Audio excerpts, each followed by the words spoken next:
So, namaskar friends and welcome once again. Let us begin lecture number 5. Till now we have discussed soft skills, leadership, and then we have also tried to connect it with Indian knowledge system. We have also discussed the Indian knowledge system at length and we have seen what a storehouse of wisdom it has been. And harnessing that storehouse of wisdom will certainly help us in our success as well as making us indomitable as human beings. So, friends, in the last class we talked about Purusartha, how human's life is felt to be successful, meaningful if a human being is capable of achieving or attaining what we call dharma, artha, kam and moksha. So, continuing that discussion in this particular lecture at a time when the whole world joins us in empowering women, the half population of the world, we need to tell them that in our ancient Indian system, the women had a very coveted place. They always contributed significantly to all walks of life. They were not confined to domesticity. So, in this particular lecture friends, I am going to talk about all those visionary women, the archetypes, those who paved way for the likes of Indira Nui and many others, the women entrepreneurs of today.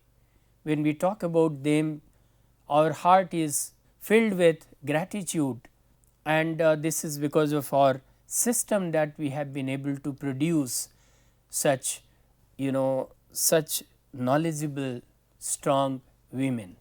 So, women, wisdom and agency, how they find a voice in Indian knowledge system and how they continue to govern our contemporary professional world, we would like to see that. Let us begin with the oft quoted lines that say, Yatra naryastu pujyante ramante tatra devatah. We are a system, we are a culture that believes that wherever women are respected, that is the place where God also resides. That means there is a certain sense of divinity associated with women. They are not just revered, but the tradition also repeatedly places them at those precise moments where dharma, memory, governance and knowledge require renewal. So, they have always been agents of change.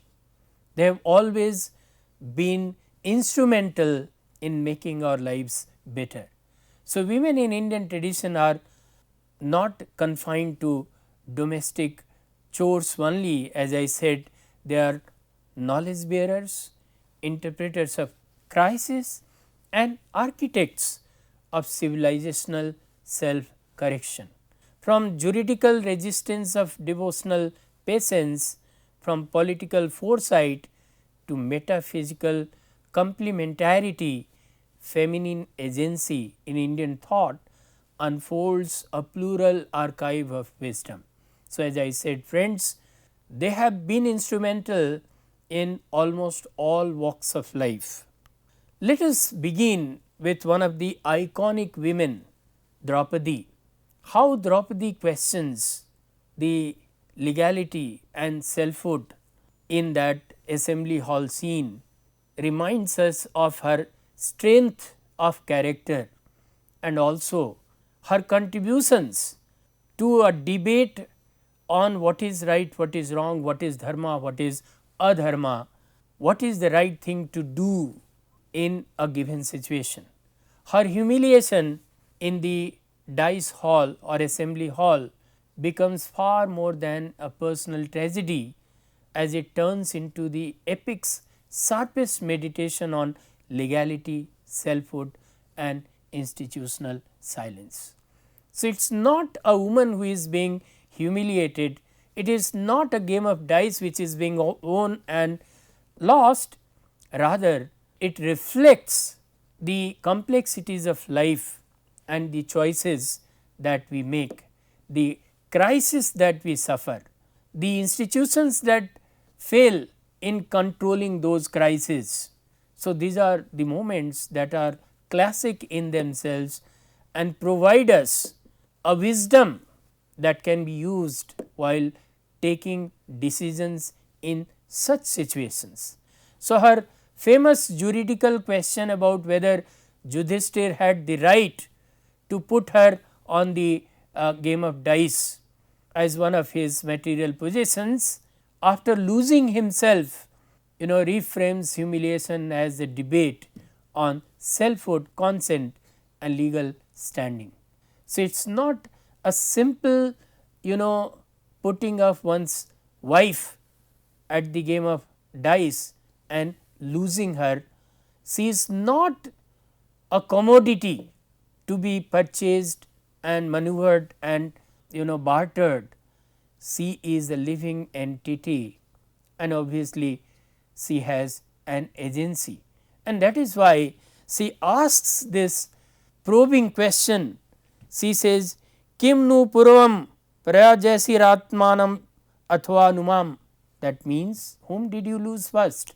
Tat, she is asking of Yudhishthir, whom did he lose first, himself or her? If he lost himself, he had no right over her, and obviously legally he could not have put her on the bed. Kalyani Haziri insightfully argues that her forceful speech should be understood as an expression of empowerment rather than excess, since the epic legitimizes her assertiveness precisely in the moment when masculine institution fails. We find that the assembly hall is full of such wise and dignified people, but nobody is there to control this disaster, and that is why Draupadi has to stand on her own. Now, her probing questions are not simple questions, they are meditations on what is right, what is wrong, what is lawful, what is unlawful in a given situation.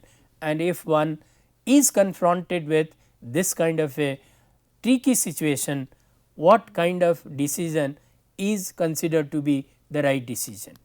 Her untied hair, all of us know that Draupadi takes a vow that she will keep her hair untied until and unless it is washed with the blood of Dusasana.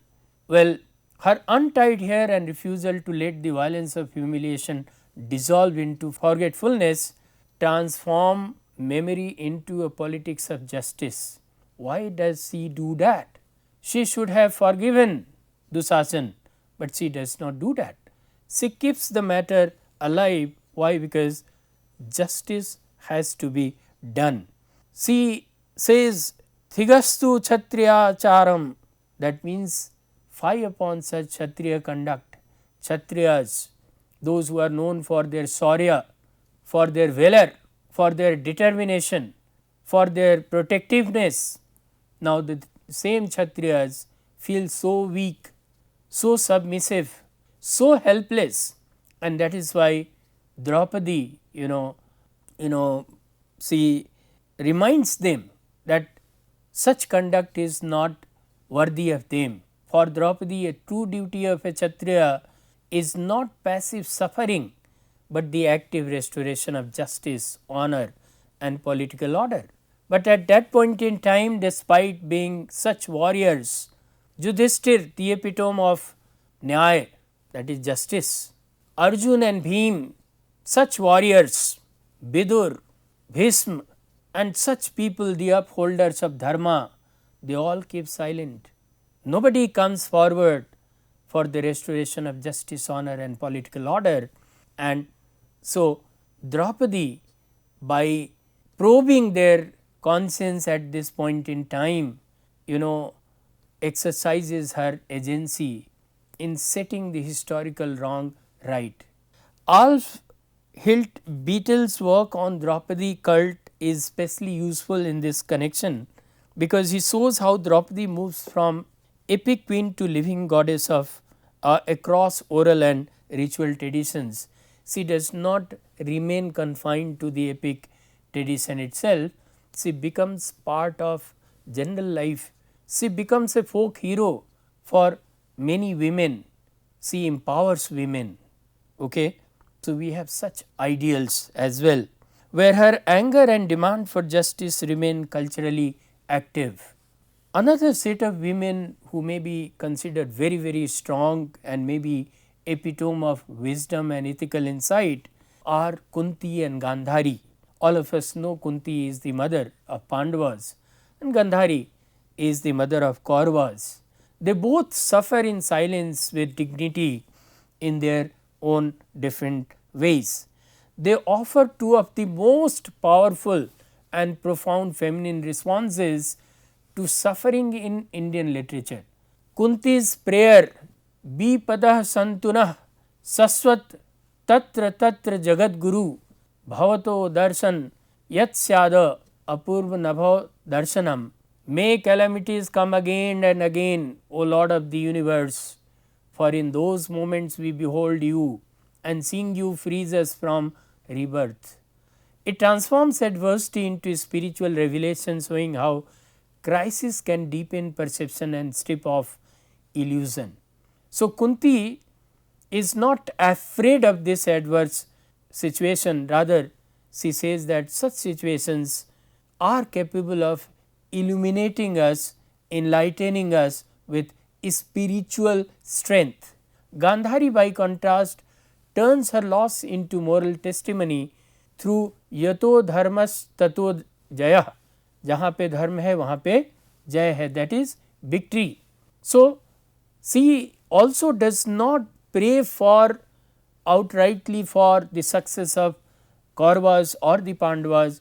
She says, O Lord, whosoever is fighting for the dharma, whatever is the rightful thing, that should be restored, that should be the winner. But then when she loses her sons, later on she curses upon Krishna. She says, Yatha me putra shokah syat tatha te vrishni nasanam. As I suffer the grief of my sons, so too shall you perish, insisting that grief itself can become a language of accountability and no victory is free from consequence. So, Lord Krishna may be proud of the victory of the Pandavas, but then a suffering mother has that agency to curse him, and these curses come true. Sita, another epitome of feminine beauty and wisdom and perseverance, shows the strength of interior dignity. Philosophically, her strength lies in preserving interiority against coercive power. She does not fight, but she does not succumb to coercive power. In the Ashok Van, Ashok Batika we call it, she is deprived of kingdom, companionship and external security. She is all alone and is being approached, rather coerced by Ravan time and again, who always comes and says, Ek bar bilok mamora, you look at me once and I make you the queen of Lanka. But she retains an unsecond sense of self, she is not afraid. She says, Charne na savvena na asprishayam nisacharam. I would not touch this demon even with my left foot. This statement is not merely about her fidelity to her husband Rama, it is a declaration of bodily autonomy, consent and ethical self definition. She is not a doll to be played with, she has an agency of her own and can choose whatever is right for her. modern feminist readings, including the classic Insights of Sally J. Sutherland, have emphasized how Sita's narrative stages the problem of dignity under suspicion, where selfhood persists even when institutions fail to recognize innocence. So, we can derive the strength of character and determination of one's purpose looking at Sita. Sabari, another character in Ramayana, sees devotion, patience personified. Her agency unfolds through time, patience, humility and devotional discipline. Her story begins with her discipleship under sage Matang, whose final instructions asks her to await Rama's arrival. Maharshi Matang tells her to wait for Ram, who will give her salvation. What appears outwardly as waiting is in fact a deeply structured practice of faith. Pratikshe Rama Darshanam, I await the sight of Ram. Such confidence, such devotion, her intention sanctifies the offering more deeply than ritual purity. Maya tu vividham banyam sanchitam purusarsava tvarthe purusa vyagra pampayas tira sambhavam. Oh, best among men, I have gathered various kinds of forest fruits for you. O tiger among men, collected from the banks of the Pampa lake. Her story shifts the axis of wisdom from power and speech to presence, preparation and inward ripening. So, strength comes in different shapes. She gains strength by her quiet dignity. Likewise, Savitri, is an epitome of fidelity in our culture. Not only that, her ethics of dialogic intelligence is something that shapes all women who want to achieve something by way of exerting their dynamic and effective presence. Savitri offers perhaps the most refined literary example of dialogic intelligence under absolute crisis. One of the leadership qualities, friends, is that when nothing seems going your way and you are navigating utter chaos and confusion, you can still maintain that quiet intelligence of yours and can still navigate through that process. What makes Savitri extraordinary is not merely devotion to Satyavan, her husband, but also her capacity to remain lucid when confronting the absolute finality of death. After securing successive boons through her ethical dialogue, she finally articulates her deepest intention in the unforgettable line where she says, Baram brine jivatu Satyavan ayam. I choose this boon, let Satyavan live. So, rather than resisting death through force, she chooses sustained conversation, gradually establishing common ground through dharma, wisdom and relational tact, and is able to convince Lord Yama, the god of death, to bring her husband Satyavan to life. Na kamaye bhartri vinas krita sukham na bhartri hina bevasami jivitum. I desire no happiness without my husband, nor do I wish to live deprived of him. Another very powerful woman is Mandodari, the queen of Lanka. She understands the politics of consequence. She is the uncorrupted conscience of Lanka.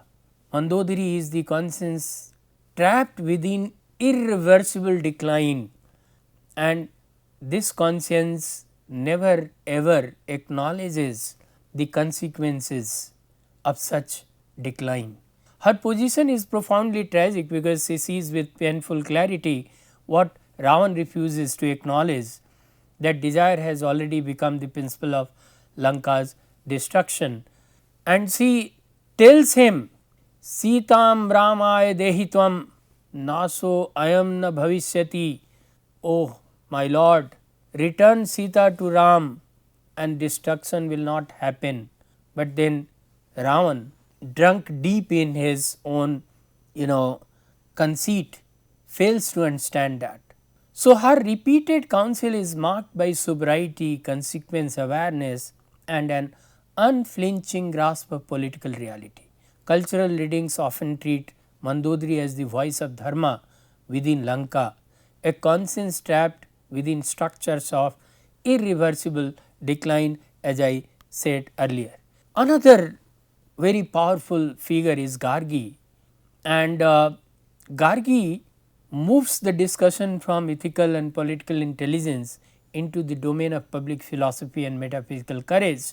Her presence in Janak's court is not just a symbolic woman sage, but as a thinker fully prepared to challenge Yajnavalkya, the most formidable philosopher in the assembly. She says, Yadidam sarvam apsu protam kasminu khalvapah protah. If all this world is woven in water, then in what indeed is water woven? So, asking such probing questions, her method is profoundly dialectical and she seeks truth through indulging in this kind of philosophical debate. Another dimension that women have always been philosophically and metaphysically rich. Her most famous intervention comes later in the Gargi Brahman, where she asks the question that defines her philosophical personality. She says, that which is above the heavens, below the earth, between heaven and earth, the past, present and future. In what is all this woven, warp and woof? Her inquiry moves from the physical world towards the ontological condition of all conditions. Yajnavalkya's answer introduces the concept of akshara. Akshara, which is something the imperishable, something that cannot perish. Okay? Her interrogation seeks the ground of the ground, the principle in which even Akasa itself is woven. Gargi's personality should be understood as the union of intellectual courage and metaphysical imagination. So, that way friends, women, the ancient women, the intellectual ancient women have paved way for much of the developments later on through their quest for truth, knowledge and wisdom. Another very powerful woman is Maitreyi. Maitreyi occupies one of the most refined philosophical spaces in Indian knowledge system, because her personality is built around existential clarity. Her philosophical force emerges within the intimate domestic settings of dialogue with Yajnavalkya, her husband and great sage. When Yajnavalkya, preparing to renounce worldly life, offers to divide his wealth between Maitreyi and Katyayani, two of his wives, Maitreyi insists on getting her place in intellectual history. She does not seek any kind of material compensation. She asks a question, Yenaham namrita syama kim aham ten kuryam. What shall I do with that by which I cannot become immortal? Friends, we talked about the choices. When a choice is made by Lord Krishna to both Arjuna and Duryodhan of Narayani Sena and Narayan, Arjuna seeks Narayan himself, while Duryodhan settles for Narayani Sena. Again here we find that between material possessions and something that is everlasting, Maitreyi chooses what is everlasting. This moment reveals the defining trait of Maitreyi's personality, value discernment. She possesses the rare ability to distinguish between what is useful and what is ultimate. So, we talk about decisions that may have far reaching impact and the decisions that might give us instant results. And friends, if anything to go by this particular episode in Maitreyi's life, we should always target something that is sustaining, that is long living rather than something that can be easily gratified in an instant. This dialogue highlights one of the clearest articulations of women's authority in our Indian metaphysics. Maitreyi becomes a seeker in her own right rather than merely the recipient of her husband's wisdom. नवा अरे पत्युः कामाय पतिः प्रियः आत्मनस्तु कामाय पतिः प्रियः. The husband is dear not for the husband's sake, but for the sake of the self, and that is why ultimately she seeks fulfillment in the self, not in the worldly wisdom. Likewise, Parvati, the Shakti, has a special place in IKS, not simply as a narrative woman figure, but the very principle of Shakti, the dynamic force without which consciousness cannot manifest as world, action or knowledge. Her personality must be understood in multiple dimensions, because we find that she is the daughter of Himalaya. She embodies patience and tapas, that is tapasya, as the seeker of Lord Shiva. She represents unwavering intentionality as mother. She becomes the source of nurturance and continuity. As Durga and Kali, she reveals the fierce age of protective compassion. So, we say that she represents the deeper philosophical claim that all becoming depends upon feminine energy. Parvati unites gentleness and power without contradiction, as in the image of Ardhanariswara, where Shiva and Parvati share a single body, visually expressing that the masculine and feminine are not oppositional hierarchies, but co-constitutive realities. Friends, when we talk about a world, a complete world, we need to understand that we complement each other rather than seeking a gender divided society. Shiva Saktya yukto yadi bhavati sakta prabhavitum. Shiv becomes capable of manifestation only in union with Shakti. She is tapaswini, lover, mother, warrior, teacher and cosmic force, an integrated personality that reveals the Indian imagination of completeness as balance rather than hierarchy. So, coming to women leadership and civilizational memory, IKS does not see personality as merely psychological trait, rather personality emerges as the ethical shaping of consciousness through dharma, adversity, reflection and self mastery. The women we have encountered: Draupadi's juridical courage, Sita's interior dignity, Savitri's dialogic intelligence, Kunti's resilience, Gandhari's moral witness, Sabari's patient devotion, Gargi's fearless inquiry, Maitreyi's value discernment and Parvati's integrative Shakti together offer deeply Indian understanding of leadership as character under pressure. A true leader is one who can weigh and consider and can take the right decision under the most pressing circumstances. The civilizational memory of Panchakanya becomes profoundly significant here. Alya, Draupadi, Sita, Tara, Mandodari tatha Panchakanya asmare nityam mahapatak nasini. One should remember daily these Panchakanyas, Ahilya, Draupadi, Sita, Tara and Mandodari, and their mere remembrance destroys even the greatest of sins.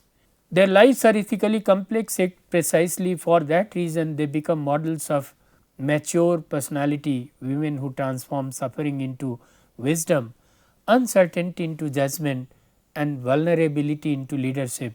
These women reveal that the most enduring leadership arises where personality is anchored in dharma, compassion, tapas and reflective intelligence. These women reveal that the most enduring leadership arises where personality is anchored in dharma, compassion and so on and so forth. To remember these women is to internalize courage, prudence, patience and moral accountability as enduring habits of the self. So, these are the references, friends. Thank you very much. I hope you find this discussion very meaningful, especially in the context of leadership qualities, what a leader should truly possess. So, thank you very much, looking forward to your company in the next class. Thank you very much.